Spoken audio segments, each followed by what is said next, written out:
Well, hello there, lovely people. It is indeed Alex from Nintendo Life, and I'm here finally playing Star Fox Zero. Good lord. Well, I've had a bit of a go with it to make sure I'm not completely useless when on camera, but I thought I'd just take you through and let you know how I feel about the game and the controls, which everybody's worrying about. In the time that I've played it so far, I've not had that many problems. It does take a little getting used to, particularly this thing. This little number is the big issue, I think, for people, because it really is just... You just assume it's going to be used like a stick, when in fact it's more just used like a series of buttons. But once you get past that, it's really no big deal. It's just like having another series of buttons. I think the problem is that new controls confuse everybody the first time they use them. That's just how it goes. But again, you just got to get used to it. Nobody liked Splatoon the first time they played it. Well, maybe some people did, but certainly nobody I know. I feel that before we get too far into the game, I do have to show you the absolutely most important part, which is this. You've got the chicken walker. And I mean, seriously, how can you not? Yes, got it. It does auto-run when you're in this form on rail sections, if you like. And as you can see, it's probably not best to be using it, but nevertheless, I thought it would be fun to do so. Now, I believe, I'm not entirely sure, it'd be good to test it out, that there are certain areas where the walker simply can't go. Basically water, as far as I know. And obviously, I imagine space missions. But I haven't got to that part yet, so let's see if I can try it out here. What happens? It definitely transforms, and you just transform straight back. That's what I thought happened, but it's nice to have it confirmed anyway. So basically, what a lot of people are afraid of is constantly having to switch between one screen and the other. But as you can tell from how I've been playing it, you really don't need to do that. Yes, I got him. First time I got him.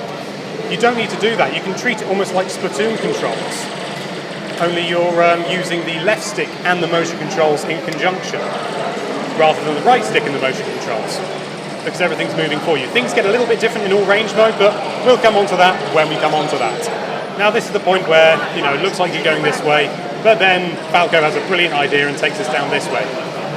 I don't know why, but, Falco's usually fairly solid in ideas. Maybe he saw these nice silver rings and thought he'd have some of that.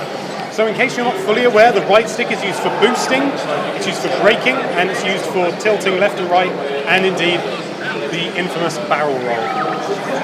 And it is a bit weird because they've always been treated with buttons before and suddenly it's on an analog stick, but you do get used to it. It's just a matter of time.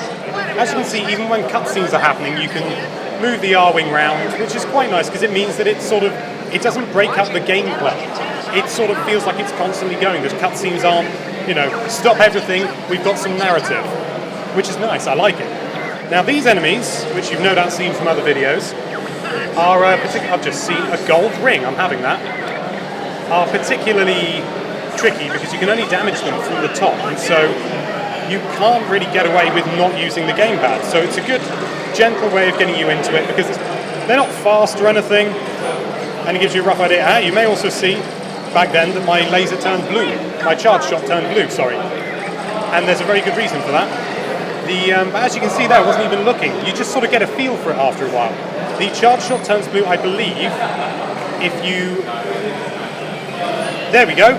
If you time it perfectly as you lock onto the enemy, you can get a beautiful blue charge shot, and I believe it's more powerful. I mean, it looks like the hyper lasers, so we can assume that is indeed the case. This is one of the cutscenes where you do lose control, but I think it's because it's fairly pivotal that you actually see what's going on. And of course it changes it so that you're higher up and everything. It's kind of a necessary one in this case, but most of the time, from what I can tell, at least from this level, there really isn't too much of an issue. Now you can defeat this boss in two ways, and I'm going to do it the fun way. Well, they're both fun, but I'm going to do it the secret way. Basically, you can, instead of just destroying all the parts, you can go inside. As you can see now, again, you're going to need the gamepad for this. Switch into the walker, and here we go. I just love using the walker. I was playing Star Fox 2 recently, just to gear me up for it, and I just love it. And this is actually very similar in many ways. Now, the controls do change quite a bit for the walker, so you will want to use the lock-on for this area.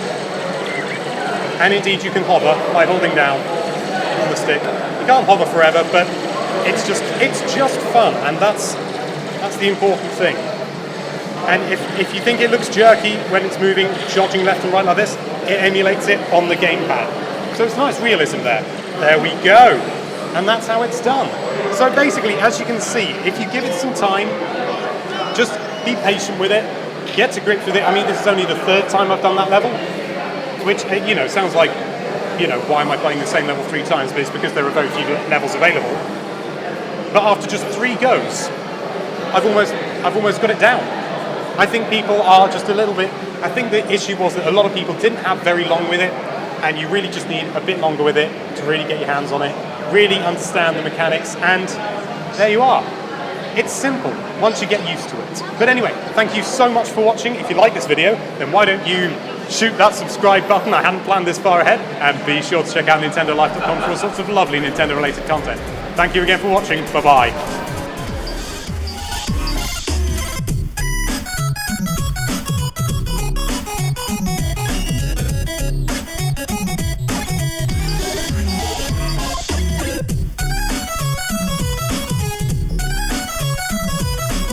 Unfortunately, Slippy is still in the game.